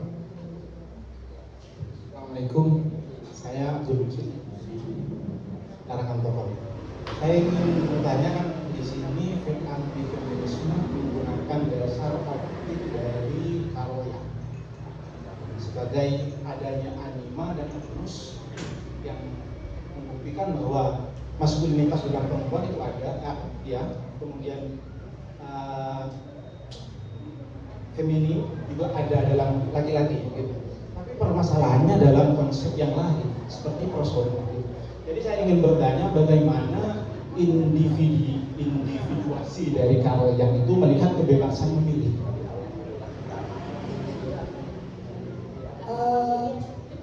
Pertama itu tidak saya masukkan yang animus anima. Ya, soalnya persona ini kan keterpaksaan. Oh iya, jadi saya juga menolak konsep animus animanya Kalium. Misalnya boleh. Ada lagi nggak? Ya, kedua saya ingin mempertanyakan sebenarnya di titik mana feminisme itu salah paham gitu tentang patriarki patriarki, karena pada dasarnya saya bertolak dari apa yang pernah ditulis Syarif Hidayatullah ya tentang teologi feminis Islam, bahwa pada dasarnya feminisme itu merupakan kumpulan gagasan dari humanisme, dari sosial, menjadi sebuah gerakan yang memihak pada fakta-fakta yang konkret, gitu. Bukan pada yang abstrak. Jadi meskipun bagaimanapun dalam serat-serat Jawa itu feminisme agung, kemudian dalam Islam perempuan itu memiliki dayanya, tapi secara praktek kan tidak, gitu. Nah, itulah yang menjadi dasar gerakan feminisme itu sendiri. Karena makanya dalam peradaban ketiga yang saya baca, munculnya istilah feminisme multikultural itu sebagai tanda bahwa gerakan feminisme itu selalu kontekstual, gitu. Jadi ada seperti yang pernah Mbak sampaikan di Jogja kemarin ya, indigenous ya, apa indigenous itu. Kalau berbicara sikap feminisme itu, ayat Al-Quran itu ternyata feminis, gitu. Kalau upaya membela perempuan gitu, ayat Al-Quran itu ternyata feminis, gitu. Karena pada waktu ada sebuah hadis yang menjelaskan sebuah Ummu Salamah itu pernah bertanya kepada Rasulullah setelah ayat-ayat hijrah itu tidak pernah disebutkan perempuan, gitu. Kemudian turunlah sebuah ayat fastajaba lahum rabbuhum anni la udhi amala amilin minkum min dzakarin aw unsa. Jadi pahala itu tidak bergender. Apapun saya akan nilai dan apapun yang saya akan nilai masukkan pada surga, gitu. Akan diajar dengan seadil-adilnya, gitu. Tidak terkait dengan gender. Maka Al-Quran kan juga feminis, gitu. Jadi sebenarnya yang dipermasalahkan dari titik pahamnya itu yang abstrak apa yang konkret, gitu. Terima kasih. Yang pertama terkait persona, saya pikir pasangannya shadow kan kalau persona, dan Kak Rina tidak membahas persona dan shadow di dalam buku ini, dan juga tidak mempermasalahkan anima dan animus ya. Ada nggak? Saya udah lupa tuh. Saya setuju sama Boleh. Boleh itu seorang Freudian. Jadi dia feminis. Boleh. Jadi dia itu ada maskulin, ada feminin. Di dalam maskulinitas itu ada animus, di dalam femininitas ada anima. Nah itu ditolak sama Boleh. Katanya sifat yang selama ini dianggap sebagai animus atau maskulinitas dalam perempuan itu ya sebenarnya sifat feminin.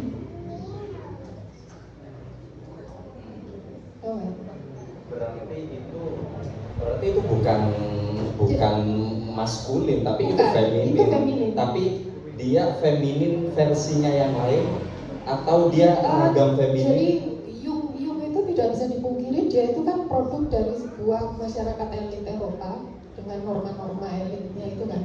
Dan menurut Jung feminin itu adalah sifat yang halus, pelan, itu kan Victorian banget.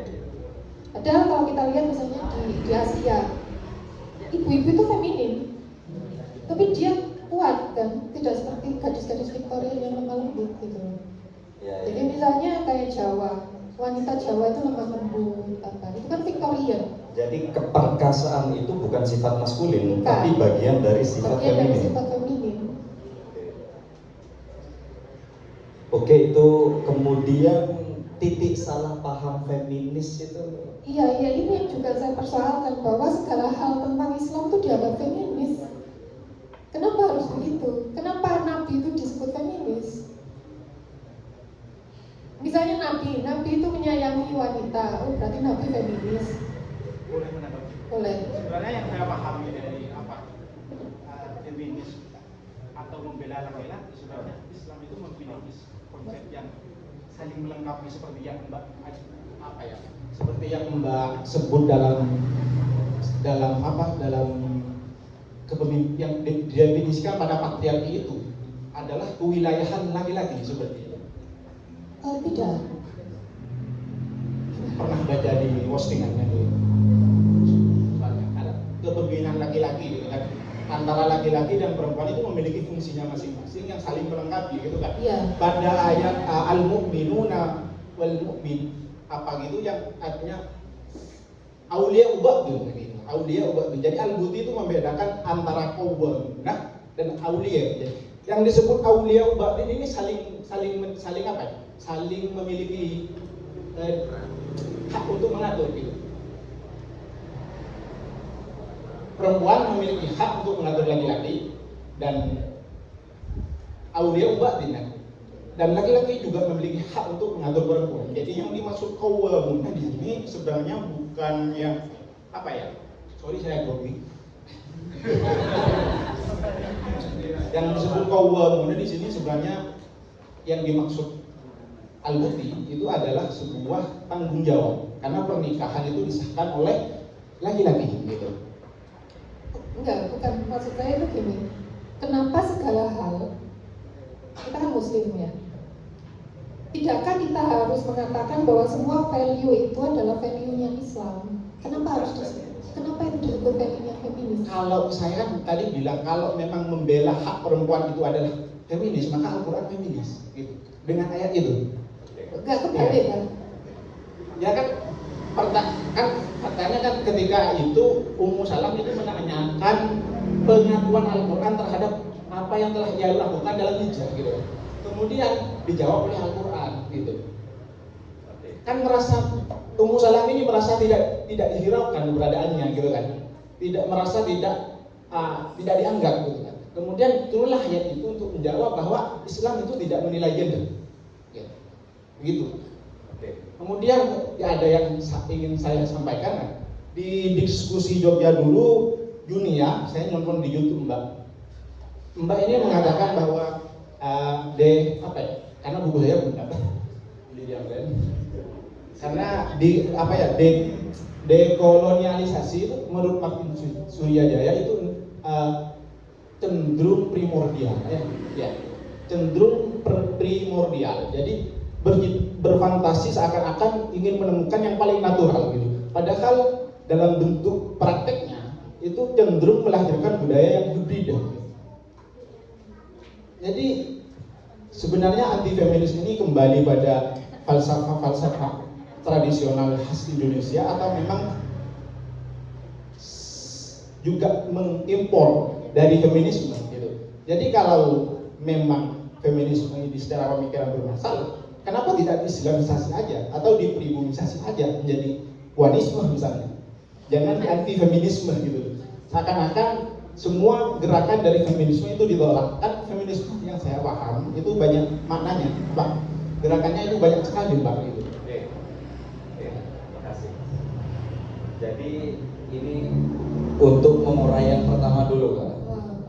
Sebenarnya pertanyaan Kak Rina itu adalah pertanyaan retoris tadi, ya kan? Kenapa sih kita itu harus melabelkan Islam itu feminis atau Nabi Muhammad itu feminis? Kenapa enggak? Ya karena Nabi Muhammad itu misalnya menyayangi perempuan, ya Islam aja. Ini seringkali terjadi juga misalnya karena misalnya ajaran Nabi Muhammad itu sama dengan ajaran Karmak misalnya.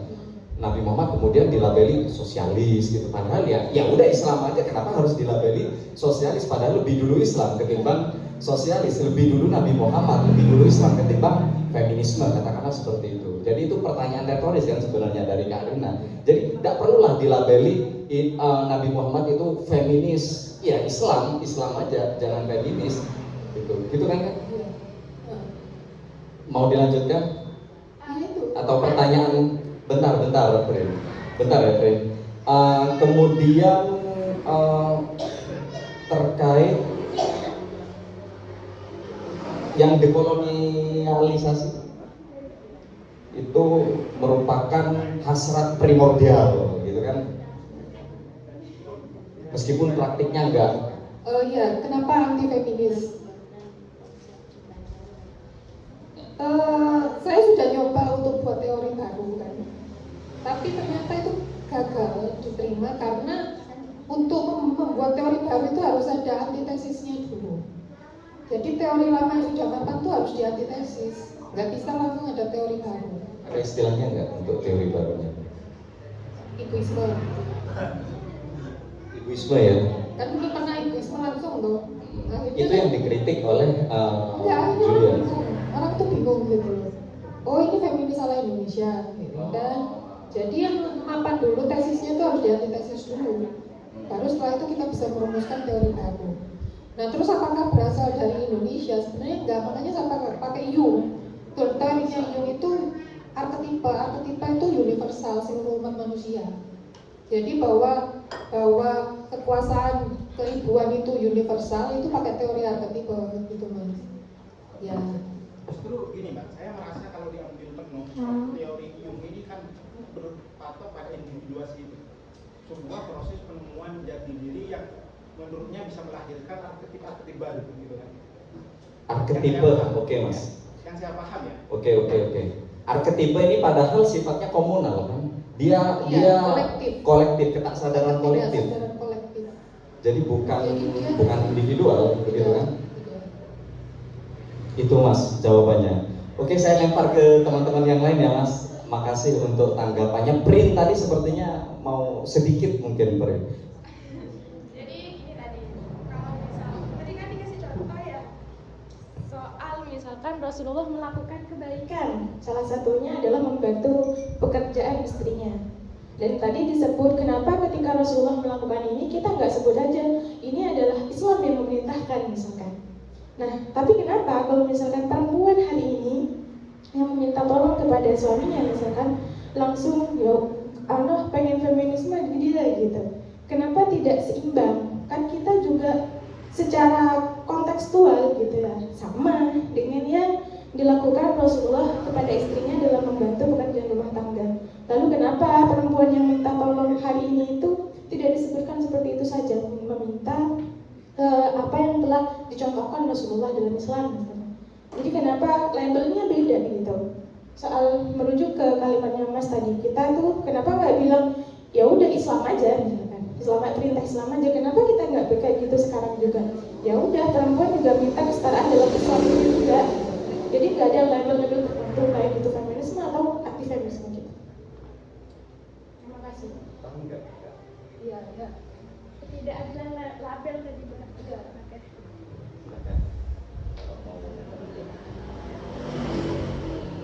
Iya kan feminisme itu ideologi, dia ideologi sekuler, buatan manusia. Nah sebagai orang beriman kan kita tahu bahwa Islam itu ya dari Tuhan. Nah kenapa kemudian apa yang dari Tuhan itu dilabeli dengan ideologi buatan manusia yang berasal dari kultur yang sangat bertolak belakang, dan feminisme sendiri anti agama, kalau di Barat itu dia anti Kristen banget. Terus kenapa bahkan istilah feminisme muslim itu mengherankan bagi banyak peneliti Barat, karena kayak paradoks gitu loh, dua hal yang berbeda kenapa kamu pertentangkan, kamu ambil gitu. Artinya itu kenapa kita harus melabeli diri sendiri dengan baju orang lain? Kan berarti kayak nggak percaya diri. Kenapa nggak? Tapi arahnya jadi beda. Maksudnya kalau feminin jadi negatif konotasinya, sedangkan padahal konteksnya sama saja. Misalkan kayak pekerjaan rumah tangga, kayak Rasulullah bantu pekerjaan rumah tangga gitu, dan itu disebut baik gitu. Labelnya bagus. Tapi sekarang labelnya berbeda ketika perempuan meminta suaminya melakukan pekerjaan rumah tangga. Jadi labelnya buruk, padahal konteksnya kan sama, kok bisa begitu? Oh maksudnya gitu. Karena beda kelas. Nabi itu kaya loh. Harusnya yang miskin lebih sadar diri kan? Bukan. Orang tuh sering membanding-bandingkan tapi tidak paham konteks. Jadi kenapa Nabi itu bisa membantu pekerjaan rumah tangga? Karena Nabi itu punya pekerja yang bekerja. Ya kan? Ketika Nabi menikah dengan Khadijah kan direktur. Dia di rumah, yang bekerja yang jadi pekerjanya yang kerja, yang ke Siam kemana itu dia kerja. Nah jadi ketika Nabi itu punya karyawan, Nabi di rumah bisa bantu pekerjaan rumah tangga istri-istrinya. Tapi misalnya kita itu kelas menengah, middle class, suami kerja, ya istri juga kerja kan, tapi konteksnya beda dengan zaman Nabi. Dan konteks bekerja sekarang kan memang kapitalistik. Kalau Jadi dulu kan? kalau dulu. Ya kapitalis, sebenarnya Islam itu kapitalis, bukan sosialis. Serius. Oh iya kan Khadijah itu punya perusahaan dagang. Tapi Yang begini, Nabi itu saya kira menolak kapitalisme Mekah yang pada saat itu sedang berkembang pada abad ke-6. Bukan kapitalismenya, hedonismenya. Hedonismenya ya. Hedonismenya yang berkoya-koya bermekah-mekah. Iya, jadi konteksnya itu kenapa nggak bisa kalau misalnya kamu punya suamimu Nggak bisa, Mbak, sudah ada. oh sudah punya suami. Itu suaminya yang pakai peci putih.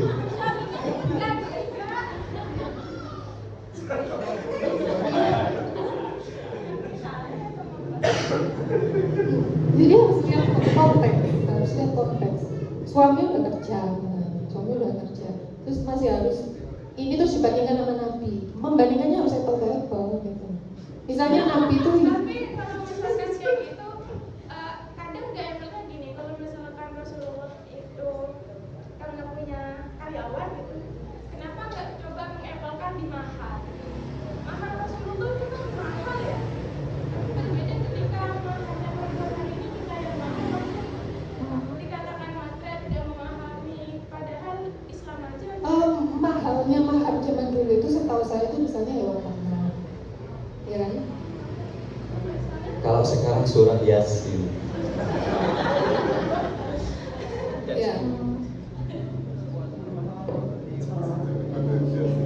Oke gitu ya Brin, Ya, saya kira ini mungkin masalah ini agak luas ya. Saya itu kan mengkritik budaya priayi. Nah, salah satu dari yang mulai di budaya priayi itu adalah anti dunia, sifat anti dunia. Jadi Muslim itu nggak boleh kaya kalau di priayi itu, karena dibilang lupa akhirat kan. Padahal Islam itu kan justru mendorong kita bekerja, gitu. Nah, saya pikir kenapa di Indonesia itu mahar itu secara moral ya, secara etis itu harus sedikit. Ya karena sebenarnya itu bukan dari Islam sih kalau aku bilang, itu dari kepriayian itu. Kita harus nggak boleh ngoyo, harus itu maksa ya. oh nggak ada di Madura ngoyo. Nggak ada. Oh, kita harus ingat akhirat, nggak boleh kerja, nggak boleh ngoyo dalam bekerja. Nanti kalau kita ngoyo bekerja katanya kita lupa dengan akhirat kayak gitu. Itu dari kepriayian. Nah, saya sebagai Muslim Jawa sendiri itu pengen sebelah pokoknya. Jadi banyak sekali hal-hal dalam Islam itu yang kemudian kalah dengan kepriayian. Misalnya aku pernah dijahatin orang gitu ya. Teman-temanku yang priayi itu bilang kok jadi balas gemuai, rimo. Padahal kalau dilihat hadis, kalau kamu harga dirimu dan hartamu diambil kan harus kamu lawan. Kalau kamu lawan, kalau kamu mati kamu syahid, kalau dia mati kamu nggak dosa. Berarti Kak Rina ini sepakat hukum mata Ya, ganti itu mata. konteks. Maksudnya itu kalau kita dijahatin orang dan kita nggak boleh balas, itu bukan dari Islam. Padahal Itu dari priayi. Dan tadi konteksnya kan mahar. Kenapa mahar sekarang tuh nggak kayak zaman dulu? Mahar zaman dulu itu apa? Hewan ternak gitu kan. Kenapa sekarang enggak? Ya karena dari kepriayian itu bahwa kita harus anti dengan dunia. Kalau perempuan itu mau dunia itu kamu lupa akhirat gitu loh. Itu dari priayi ternyata ke Madura juga. Kepriayian. kalau di Madura sebenarnya enggak juga Kak, karena warung 24 jam Pak. Toko kelontong, jadi sangat kerja gitu kan. Kepriayian di Madura saya pikir sangat kuat mempengaruhi Sumeneb ketimbang misalnya di wilayah, saya nggak tahu apakah benar nih teman-teman Sumeneb, tapi saya melihatnya seperti itu. Sumeneb dijuluki Solonya Madura gitu. Oke teman-teman, mungkin ada lagi. Oke, Mbak Jo.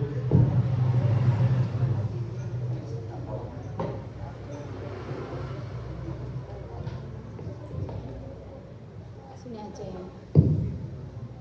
Terima kasih. Selamat malam teman-teman. Selamat datang di Madura, Mbak Rina.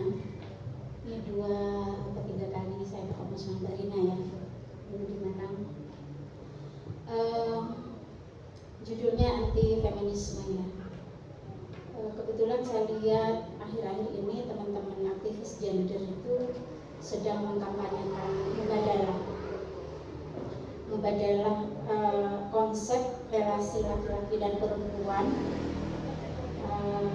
dengan model mubadalah ini kesalinan. Jadi misalnya dalam konteks rumah tanggaan, anak adalah tanggung jawab ayah ibunya sekaligus. Jadi bukan hanya ibunya, bukan hanya ayahnya. Kemudian pekerjaan domestik di rumah tidak semata harus dilakukan oleh istri, tapi juga suami istri sama-sama mengerjakan. Termasuk suami bisa mengizinkan, bukan hanya mengizinkan, membiarkan dan mensupport seandainya istri punya power yang lebih besar dari sang suami ketika dia harus beraktivitas di luar rumah. Artinya suami tidak boleh apalagi menggembosi ya, mengkat dan sebagainya, itu tidak, tapi justru membiarkan istrinya melakukan aktualisasi diri sesuai dengan kapasitas dirinya.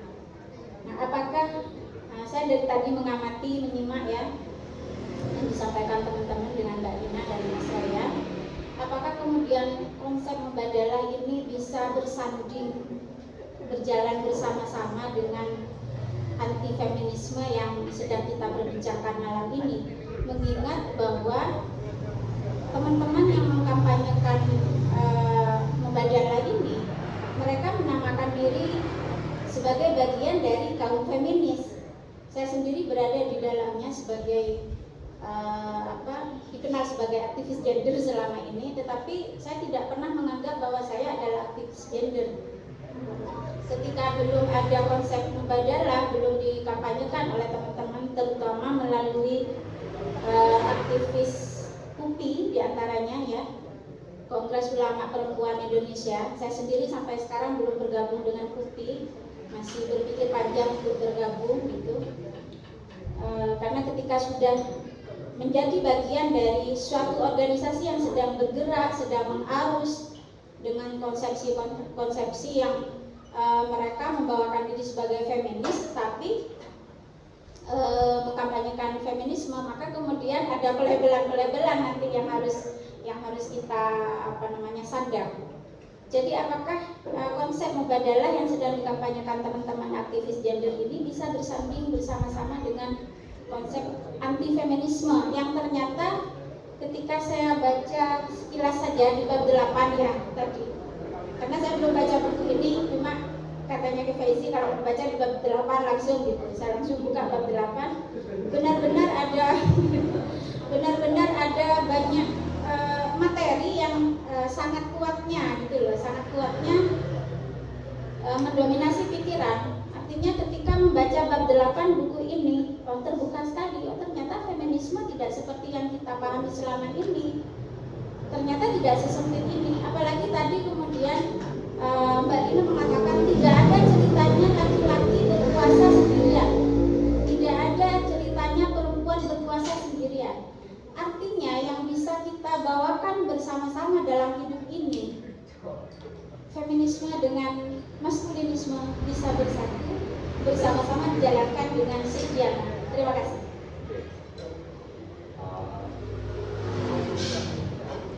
Terima kasih Mbak Jo. Jadi Mbak Jo pertama itu apakah pertanyaan Mbak Jo itu mubadalah ini konsep relasi resiprokal, kesalingan antara perempuan dan laki-laki itu selaras tidak dengan anti feminisme? Saya pernah mengikuti mubadalah di Brawijaya, di kampus Brawijaya waktu itu, cuma yang punya tempat itu yang banyak. Saya nggak bisa ngomong spesifik, cuman kembali ke kritik saya bahwa seringkali persoalan-persoalan kelas menengah atas atau kaum privilege, wanita-wanita terdidik itu justru jauh dari realitas yang dihadapi banyak wanita kelas yang lain gitu. Misalnya di Asia Tenggara atau di negara berkembang. Jadi kayak problem-problem kelas yang lagi berunding itu nggak relate dengan mayoritas dihadapi wanita kelas pekerja misalnya. Jadi kayak misalnya pernah lihat video yang viral yang apa itu independent woman? Iya, capek. Jadi ini realitas kelas pekerja seorang wanita yang dari muda, mungkin dari lulus SMP atau SMA dia udah kerja, dia jadi sandwich. Jadi ternyata yang dia butuhkan tuh bukan jadi independent woman, itu kan kita. Iya kan? Bukan jadi independent woman, bukan laki-laki yang sharing setara dalam pekerjaan rumah tangga atau sama-sama kerja atau sama-sama kerja rumah tangga, tapi ternyata yang dia butuhkan tuh laki-laki yang nafkahin dia gitu. Karena dia udah capek aku jadi independent woman, karena dia dari kecil dia udah independen. Nah itu yang saya maksud. Jadi feminis itu berasal dari pemikiran kelas-kelas terpelajar, dan dia mendorong itu untuk jadi kebijakan. Sementara kelas yang lain itu nggak kayak gitu yang dia inginkan gitu loh. Nah takutnya itu jadi kebijakan gitu loh. Mayoritas soalnya di negara berkembang itu, ya kayak saya bilang tadi, perempuan itu harus financially independent, kayak katanya Priyanka Chopra, kita harus independen secara finansial. Yang bisa kayak gitu itu hanya middle upper class women. Yang kelas yang lain dia kan jadi sandwich, dia harus nafkahin orang tuanya kan? Dan tidak cuma perempuan ya yang jadi sandwich generation, tapi juga laki-laki. Jadi saling membutuhkan. Kalau laki-laki sedang capek butuh belayan perempuan juga kehangatan, dan begitu juga sebaliknya gitu ya kan. Nah artinya itu yang kritik saya terhadap feminisme itu kan dia menguasai, dia karena dia didukung oleh lembaga-lembaga donor internasional dan template gitu loh, bahwa kalian itu tidak berdaya, di negara berkembang kamu tidak berdaya, di negara Islam kamu tidak berdaya, jadi kamu harus melawan. Itu template-nya dari lembaga-lembaga donor itu, program-programnya itu. Nah akhirnya kebijakan yang ditelurkan itu tidak membantu mayoritas wanita yang lain gitu Mbak. Artinya itu kan saya dibilang anti perempuan nih, anti feminis itu anti perempuan. Enggak, tapi justru feminisme itu sendiri yang kontraproduktif terhadap kesejahteraannya wanita. Artinya itu banyak penelitian antropologi itu menolak feminisme Mbak. Penelitian antropologi misalnya Bu Anne Rasmussen, dia di halaman pertama itu sudah ngomong bahwa peneliti barat ketika meneliti Asia itu gak cocok teori ini, gak cocok teori feminisme. Cocok-cocokin ya. Ini dicocok-cocokin. Akhirnya takutnya saya, termasuk Mubadalah dan lain-lain itu, dia itu justru merugikan wanita-wanita yang udah capek tadi itu, yang capek jadi independent woman itu, kontraproduktif. Makanya itu kenapa kajian Islam itu harus lepas dari feminisme, karena feminisme itu sudah pesanannya dari yang sekuler di negara dunia pertama itu. Artinya itu memang kita harus turun ke bawah, membumi apa sih yang dibutuhkan wanita-wanita ini, bukan yang dibutuhkan oleh middle upper class educated women kayak kita. Enggak, yang di bawah itu gimana, kenyataan mereka gimana, apakah memang mereka mau jadi independent woman? Ternyata kan enggak, karena udah capek jadi independent woman ya, bahkan banyak feminis pun yang saya kira ketika misalnya dia diminta mau menikah dengan siapa, menikah dengan laki-laki yang mapan. Iya, seperti itu kan ya. Jadi kontradiktif dengan apa yang mereka perjuangkan, saya kira. Yang kepingin misalnya menjadi independent woman itu. Dan perkara KUPI, ini Konferensi Ulama Perempuan Indonesia. Ini sebenarnya di buku ini juga di bab awal itu Kak Rina membahas tentang barokah ibu nyai. Jadi kekuasaan dari para nyai, nggak boleh dua ya, para nyai di pesantren itu sangat berkuasa. Ketika misalnya calon presiden seperti Ganjar, kemudian Muhaimin Iskandar, itu dia harus sowan dulu kepada ibunya dan sebagainya. Itu menunjukkan bahwa betapa berkuasanya seorang ibu nyai di pesantren. Jadi kalau misalnya KUPI, ulama-ulama muda, sepertinya KUPI itu muda-muda semua ya, anggota-anggotanya, anggota konferensinya itu saya kira kalau mengaca pada buku ini itu tidak pede terhadap keberokannya. Itu. Ada satu lagi mungkin teman-teman sebelum kita akhiri, kalau memang masih ada, biar genap 2 jam. Ada nggak? Kalau nggak ada saya tutup nih. Nggak ada? Oke, saya kira cukup Karina. Jadi teman-teman bisa membaca buku yang sangat berbeda ini dengan buku-buku yang ditulis para perempuan lainnya. Saya kira ini saya terkejut ketika membaca buku ini. Dan teman-teman saya kira untuk memahami apa yang disampaikan Kak Rina itu lebih dalam itu bisa membacanya di buku Anti Feminisme, dan tentu saja kita akan menunggu karya-karya Kak Rina yang lain, basis teorinya gitu kan dan sebagainya. Ini kan dari tesis ya, dan nanti Kak Rina akan menulis buku basis teorinya seperti apa. Saya kira itu teman-teman.